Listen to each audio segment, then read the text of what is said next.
Vamos ver o que caiu na prova de medicina da Mackenzie 2023? Tem análise combinatória, matemática financeira, geometria analítica e espacial e uma de estatística. Bora para as questões. Essa questão número 75 ela é bem simples para quem estudou análise combinatória.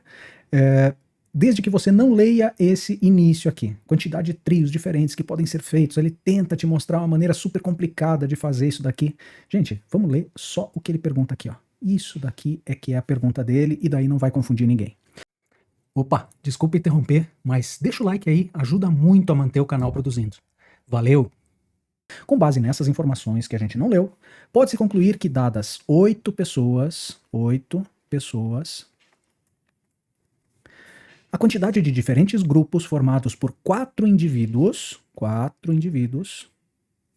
em que uma delas é o chefe do grupo, primeiro é o chefe, e alguma outra seja porta-voz do grupo. E aqui, ó, pessoa e pessoa, tá? Indistintamente, qualquer outras duas pessoas aqui podem ocupar esses lugares, tá?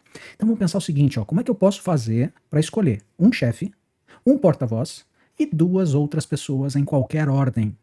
Olha só, quantas pessoas eu posso usar? Sempre comece pela restrição, tá? Quantas pessoas eu posso usar para ser o chefe? Eu tenho 8 pessoas possíveis. A gente vai multiplicar todas as possibilidades. E vezes chefe e porta-voz e as outras pessoas, então é vezes. Porta-voz, quantas pessoas sobraram, sendo que eu já escolhi uma para ser o chefe? Sobraram 7. E aqui, ó, a ordem delas não importa. A ordem não importa. Então, eu posso dizer o seguinte, ó, sobraram 6 pessoas, eu tenho 6 pessoas que sobraram para colocar em 2 lugares. E se a ordem não importa, é uma combinação. Uma combinação das outras 6 pessoas que ainda não foram usadas em 2 lugares. Pronto, agora se você souber resolver combinação, você já chega na resposta correta. Então você escolhe uma das 8 pessoas aqui, são 8 possibilidades, depois escolhe o porta-voz, só tem 7 pessoas que sobraram, e depois você combina as outras 6 pessoas em 2 lugares, tá? Onde a ordem não é importante, por isso é uma combinação, senão seria arranjo, tá? 8 vezes 7 vai dar 56 vezes. Lembra como é que você calcula mais rápido isso daqui? Ó? É 6 com duas casinhas, né? 6 vezes 5 dividido por 2 fatorial, que é 2 vezes 1. Então, 6 vezes 5 dá 30, por 2 dá 15. A gente vai ter 56 vezes 15. Né? Se quiser usar a fórmula aqui, n fatorial sobre p fatorial, n menos p fatorial, também dá. Eu costumo fazer assim, né? Começa no 6, escreve duas casinhas, como se fosse baixando, né? 6 vezes 5. E depois se divide por este número que está aqui, que é o número de casinhas, fatorial. 2 vezes 1, que é o fatorial de 2, tá? Nem precisaria do 1 aqui. 56 vezes 15 é quanto? 56 vezes 15. Ora, 6 e 5, 30. 3, 5 e 5, 25 dá 28. Aqui 6 e aqui 5 vai ficar 0, 4, 8, né? 840. 840 é o número de possibilidades para escolher esse grupo, tá bom? Valeu, gente. Vamos para o próximo, então. Essa 76 também é uma questão que a gente consegue fazer com relativa facilidade, desde que você não se perca nesse texto todo aí. Uma confecção produz calças jeans e conclui que a quantidade Q de unidades vendidas, então Q é a quantidade de calças vendidas, tá?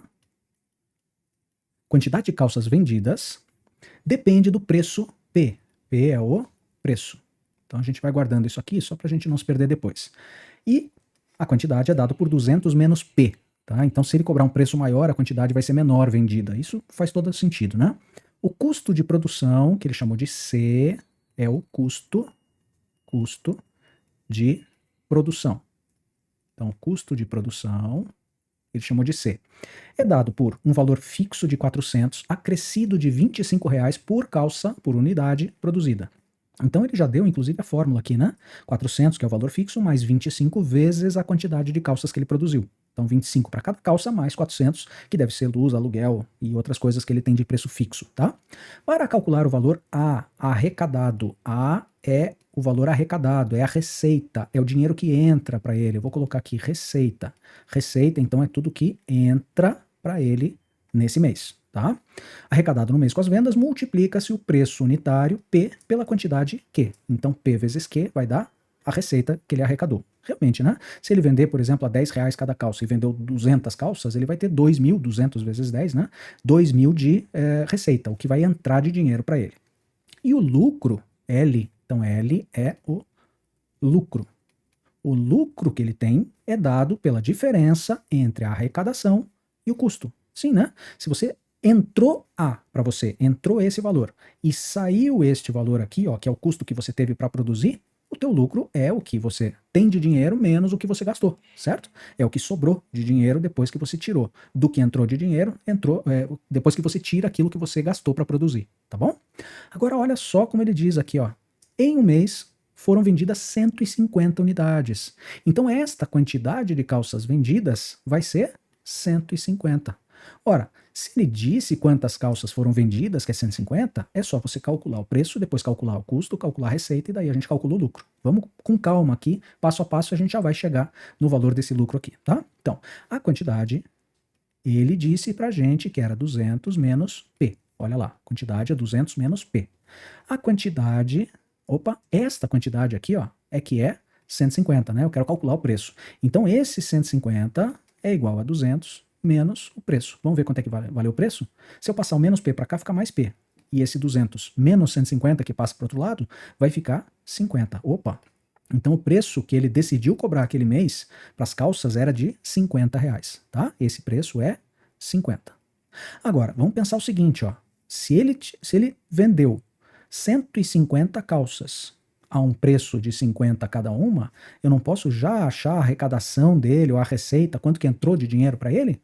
É 150 calças vendidas a R$ 50 cada uma, concorda?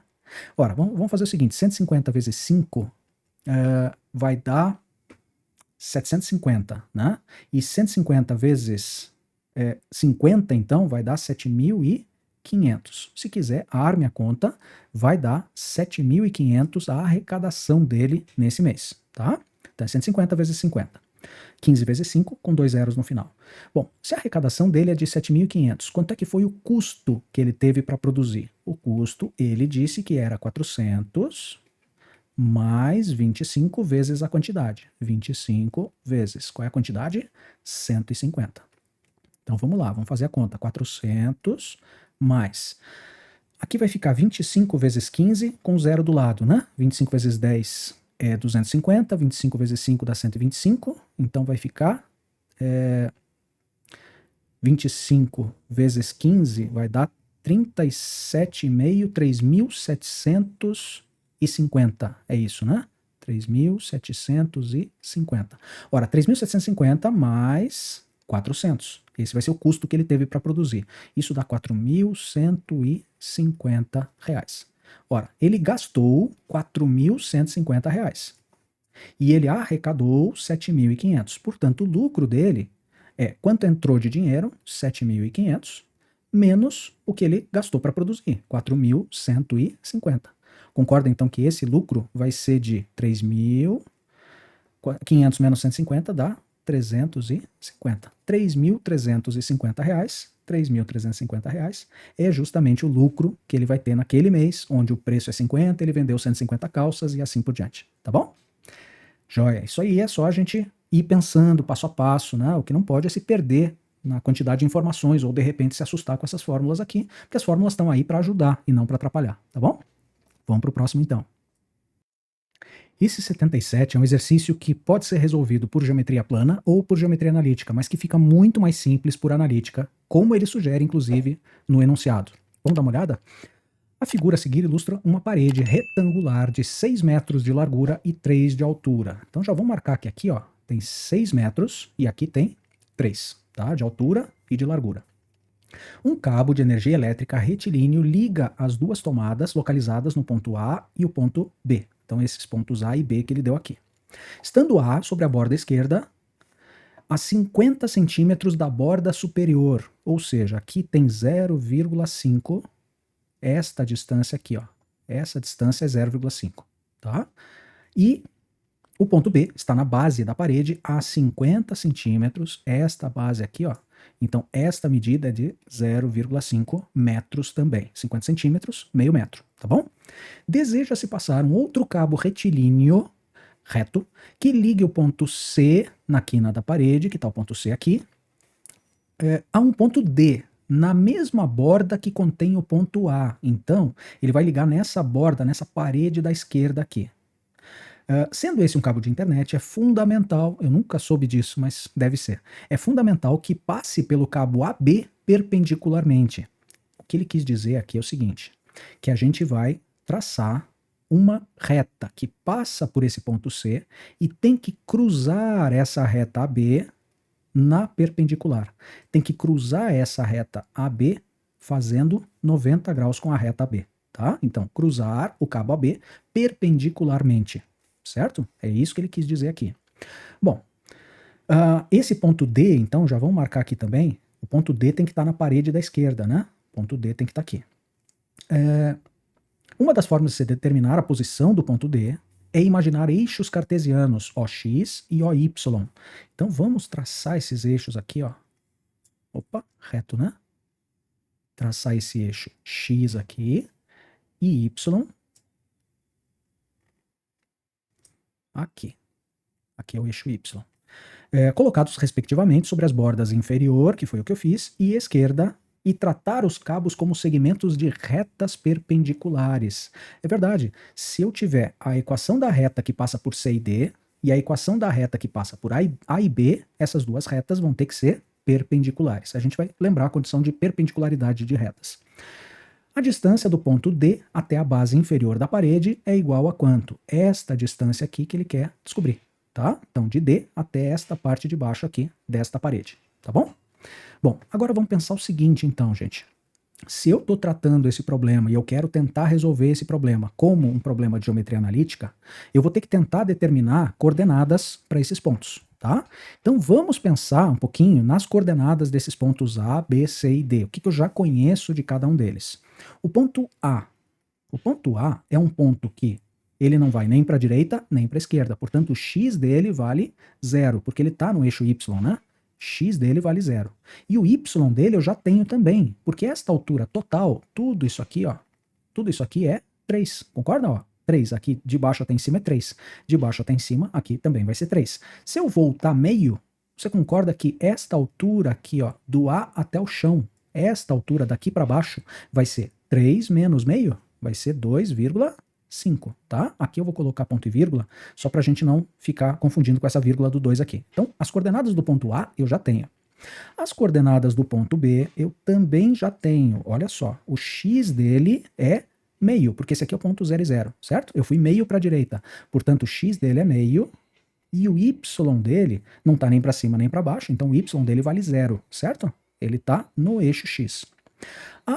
As coordenadas do ponto C também são conhecidas para a gente, que são x é 6, porque ele foi 6 para a direita, e y é 3. Então é 6 e 3. Tá? 6 para a direita e 3 para cima. X igual a 6, y igual a 3. E o ponto D, o que falta para a gente determinar é justamente o quanto ele sobe, né? Porque eu sei que ele não está nem para a direita nem para a esquerda, ele está no eixo y também. Portanto, o x dele vale 0. E o y dele, eu vou chamar aqui, por exemplo, de h, tá? Só para a gente não usar x, y, essas coisas que a gente vai confundir daí com as fórmulas de reta. Bom, esta altura aqui, ó, vai ser justamente o que ele pediu, que é a distância do ponto D até a base inferior, né? Então, esse h é o que eu quero descobrir. Agora veja, eu já sei todas as coordenadas aqui. E outra coisa que eu sei é que a reta CD, ou DC, é perpendicular à reta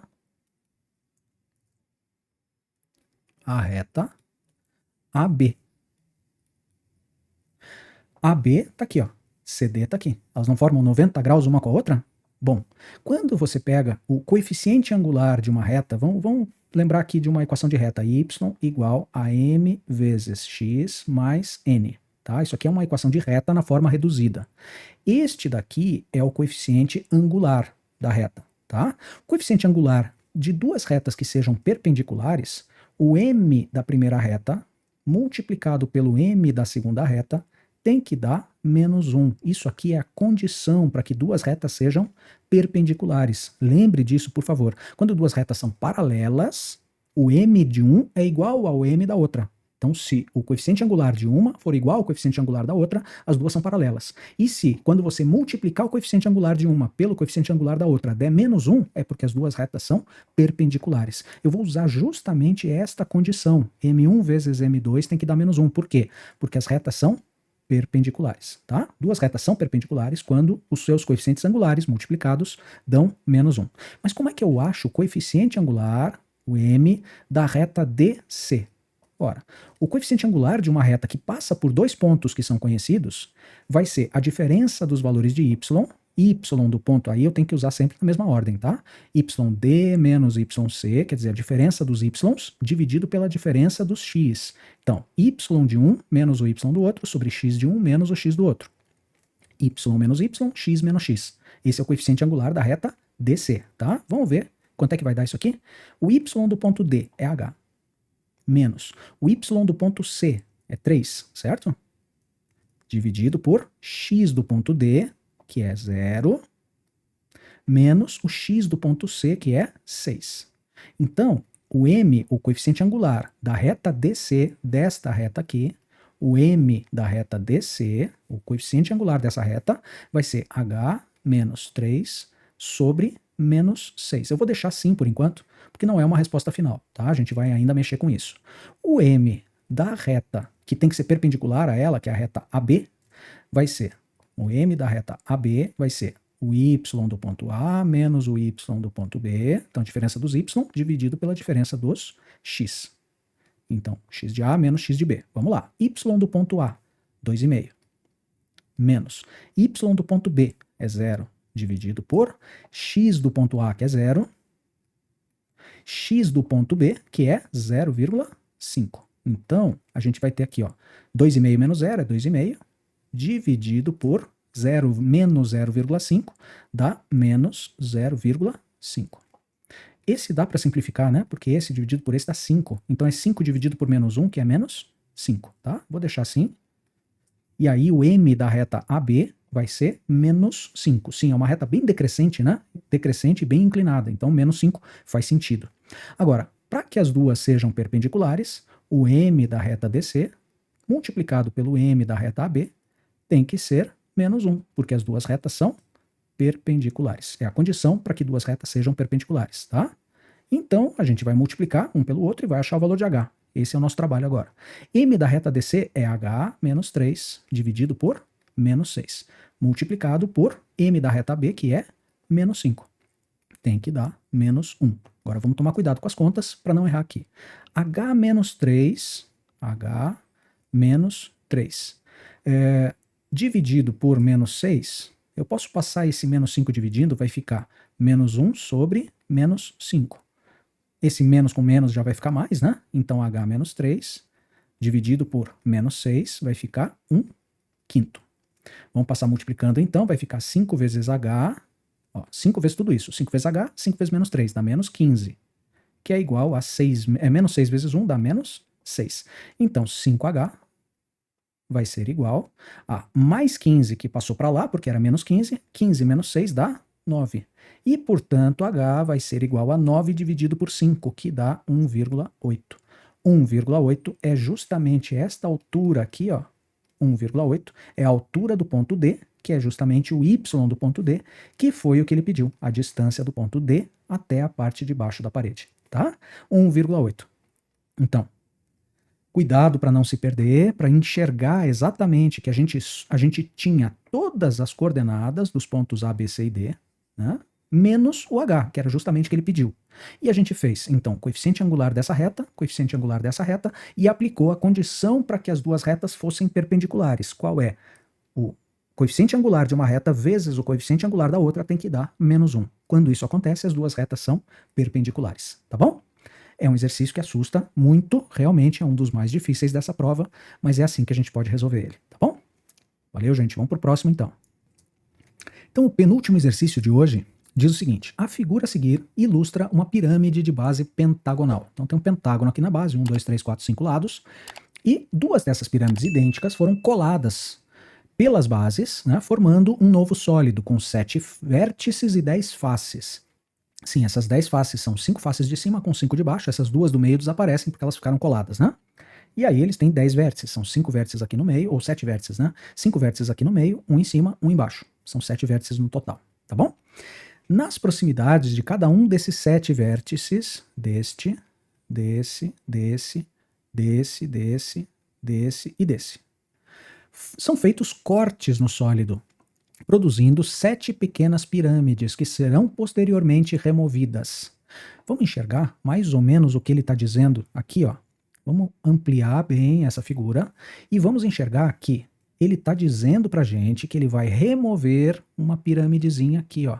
Ele vai tirar esta parte daqui, vai remover essa parte de cima e vai ficar uma face reta aqui, certo? Que vai ser o quê? Um pentágono, né?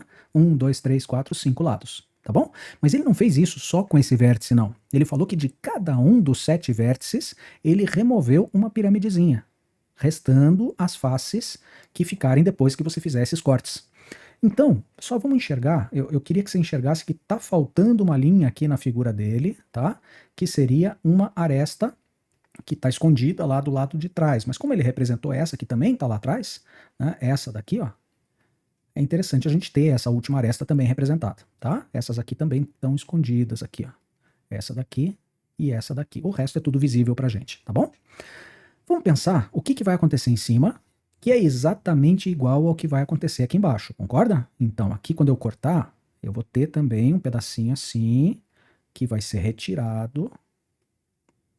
E esta parte de baixo que eu retirei vai sobrar um pentágono aqui. Então isso daqui é o que a gente chama de F5. Isso daqui é o que a gente chama de F5. São faces pentagonais. Tem uma face pentagonal em cima, uma face pentagonal embaixo. Tá bom? E agora, o que vai acontecer nesses vértices aqui, ó, quando eu retirar uma piramidezinha de cada um deles também? Vamos enxergar aqui nesse vértice, acho que fica mais fácil. Eu vou tirar uma piramidezinha daqui, ó, e vai sobrar um quadrado, um quadrilátero aqui, que vai ser uma figura então com 4 lados. Eu vou tirar essa partezinha aqui, vai ficar uma face plana aqui, tá? Que vai ter 4 lados, concorda? F4. É uma face quadrangular, é uma face com 4 lados aqui. Quando eu retiro aqui também, quando eu retirar uma piramidezinha daqui, ó, vai ficar também uma face quadrangular. Aqui também vai acontecer de eu tirar uma face aqui. Opa, liguei lá atrás. Liguei errado aqui, passei pelo meio do sólido, né? Aqui, aqui, aqui e ali, tá? Isso aqui também vai ser, imagine que é só você rodar para você enxergar de frente aqui, fica mais fácil, né? Aqui também vai ter uma face quadrangular, aqui vai ficar mais fácil de você imaginar esse quadrado também, aqui esse figura com 4 lados, aqui também vai ter um F4, e aqui também vai ter um F4 que vai sobrar aqui, certo? Então aqui é F4 também. Então eu vou ter, já posso dizer que vai ter faces pentagonais, vão ser 2, certo? Uma em cima, uma embaixo. Faces quadrangulares, por enquanto, o que a gente tem são 1, 2, 3, 4, 5. Porque uma em cada vértice vai sobrar um quadrilátero ali, né? Então são 5 faces quadrangulares. Agora, eu quero que você enxergue que desse triângulo aqui, ó, desse triângulo que está em cima, eu vou até desenhar esse triângulo aqui fora. Olha só. Isso aqui era uma face lateral da pirâmide. Esta face aqui, ó. Esta face que eu estou tirando para você enxergar direitinho. Esta face daqui. O que aconteceu com ela? Eu tirei esta parte de cima, eliminei essa parte de cima. Ó, essa partezinha aqui saiu, ficou reto aqui, ó. Ficou reto aqui. Eu tirei esse pedaço aqui, ó. Que é esse pedaço aqui que eu tirei, tá? Isso aqui saiu. Então isso aqui foi eliminado. E eu tirei também aqui do lado direito, aqui ó, eu tirei esse pedaço também. Então tirei isso aqui. O que sobrou aqui dentro? Ora, sobrou uma figura que tem 1, 2, 3, 4, 5, 6. Espera aí, deixa eu marcar direitinho esses 6 lados que sobraram. Vou marcar aqui esses 6 lados que sobraram para você perceber que o que sobrou é uma figura que tem 6 lados. 1, 2, 3, 4, 5, 6. Então, em cada uma das faces laterais dessa pirâmide, eu vou ter faces hexagonais. Olha só, eu vou ter uma para essa daqui da frente, uma para essa aqui do lado, um hexágono que sobrou, uma para de trás, uma para da esquerda e uma para essa bem da esquerda aqui. No total vão ser 5 hexágonos em cima. E eu vou ter outros 5 hexágonos aqui embaixo. Olha o hexágonozinho aqui de baixo, ó, que sobrou também. Então eu vou ter 5 hexágonos embaixo, 5 em cima. No total são 10 faces hexagonais, 10 faces com 6 lados cada uma. Então sobraram 2 pentágonos, 5 quadriláteros e 10 hexágonos. Tudo bem? Veja que visão espacial que você tem que ter para perceber tudo isso, né? Então vamos lá. Vamos ver o que ele falou. Ó, restaram, após o truncamento, 5 faces quadrangulares. Opa, legal. 5 faces quadrangulares, tá certo. 2 faces pentagonais. 2 faces com 5 lados. Certo também. E 10 faces hexagonais. Realmente 10 hexágonos, porque cada uma dessas faces laterais, 5 em cima e 5 embaixo, vão ser 10. Sobraram 10 hexágonos, né? Então a gente vai ter resposta correta já na letra A, tá bom? As outras dizem números diferentes, né, do que esses que a gente tem na letra A. Beleza? Exercício que envolve muita visualização espacial, embora pouquíssimas contas, a gente só precisa enxergar, tentar fazer, na verdade o desenho estava pronto para você, é só você enxergar essas piramidezinhas que saíram, né? Mas enxergar no desenho que ele forneceu para você, quantas faces de cada tipo vão sobrar quando a gente remove essas pirâmides, tá bom? Vamos pro último então, o último é mais simplesinho, a gente faz rápido, tá? Então esse 80 é o seguinte, ele dá um histograma, que é um gráfico que mostra a quantidade de vezes que cada uma dessas faltas aqui representa, e ele diz, o histograma a seguir informa as frequências do número de faltas observadas por aluno numa turma formada por 25 estudantes, 25, em um certo mês. Então ele está dizendo aqui que destes 25 estudantes, olha aqui, ó, com 0 faltas eu tenho 5 estudantes, que está bem no meio entre o 4 e o 6 aqui, né? São 5 estudantes que não faltaram nenhuma vez. Outros 7, que está bem no meio entre o 6 e o 8, 7 estudantes faltaram uma vez só. 8 estudantes faltaram 2 vezes, 2 estudantes aqui faltaram 3 vezes, 2 também faltaram 4 vezes, e um só estudante, esse 1 aqui, ó, um só estudante faltou 5 vezes, né? Bom, ele está querendo saber, com base nas informações, conclui, por exemplo, que 8 alunos faltaram 2 vezes. É exatamente o que a gente estava afirmando aqui, né? A mediana, opa, ele quer saber, é um problema de mediana. A mediana do número de faltas observadas é. Então, para você calcular a mediana, eu vou fazer 2 exemplozinhos aqui só para você lembrar como é que é a mediana, tá? A mediana, quando você tem um número par de termos, então vamos chutar 4 números aqui, 1, 2, 5 e 16, tá? Imagina que você tenha 4 números, aqui não tem nada a ver com esses números aqui, tá? Imagina que você tenha 4 números, número par de termos aqui, um número par de informações, e você vai querer calcular a mediana. Quando você tem um número par, você vai dividir essa lista em 2 partes, exatamente iguais. Você vai ter 2 para a esquerda e 2 para a direita. O que fica bem no meio é a mediana, mas não tem o que fica bem no meio, né? Porque está entre o 2 e o 5. Então o que você vai fazer quando você tiver um número par de termos? A mediana, quando você tem um número par de termos, a mediana vai ser sempre a média entre os 2 que estão mais no meio.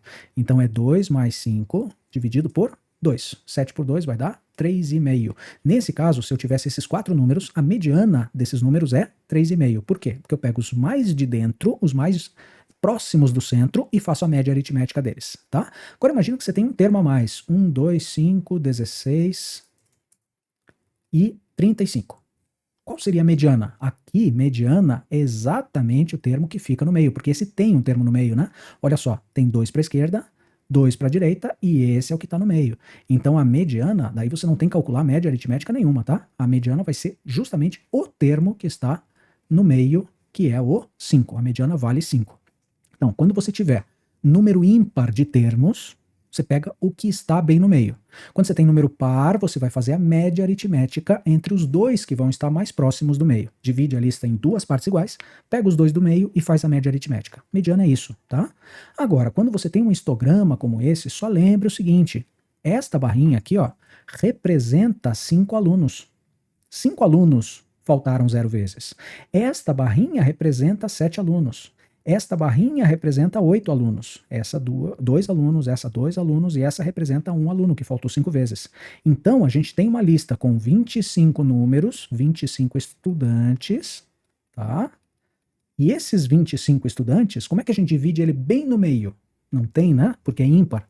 Então, a gente vai pegar bem aquele que está no meinho, que é justamente o estudante central que está aqui, deixando, vamos ver se você percebe que isso daqui pode ser feito, ó, deixando para um lado e para o outro a mesma quantidade de alunos. Se eu deixar 12 estudantes aqui e 12 estudantes lá, 12 para a direita e 12 para a esquerda, este daqui, 12 mais 12 vai dar 24, esse é aquele estudante central, aquele que está mais no meio, né? Então, aquele 13º estudante, o número de faltas dele é que me interessa. Isso daqui, a mediana, vai ser o número de faltas daquele que está bem no meinho, número de faltas do 13º aluno. Mas qual é o 13º aluno? Ora, já está ordenado, 0 faltas, 1 falta, 2 faltas, 3 faltas, então já está em ordem crescente aqui, né? Concorda que aqui eu tenho 5 alunos? Aqui eu tenho 7 alunos, portanto eu já tenho 12 nessas duas primeiras barrinhas. Onde vai estar o 13º aluno? O 13º aluno não está exatamente nesta barra aqui? E esse 13º aluno que está nessa barra, faltou quantas vezes? Faltou 2 vezes. Então, se eu contar daqui para cá, ó, 5 mais 7 dá 12, o 13º entra nessa barra que representa todos os alunos que faltaram 2 vezes. Portanto, a mediana, posso dizer direto, sem fazer conta, sem nada, porque é um número ímpar, é só pegar esse número do meio, é o número de faltas do 13º aluno, que no caso vai ser 2. Esse 2 que eu risquei bastante aqui, mas é 0, 1, 2, 3, 4, 5. Então, a mediana do número de faltas, vai ser o número de faltas do 13º aluno, que no caso é 2. Tá bom? 2 sem fazer conta nenhuma, só olhando para o gráfico mesmo e localizando aquele aluno que está bem no meio. Valeu, gente! Abraço e até o próximo vídeo.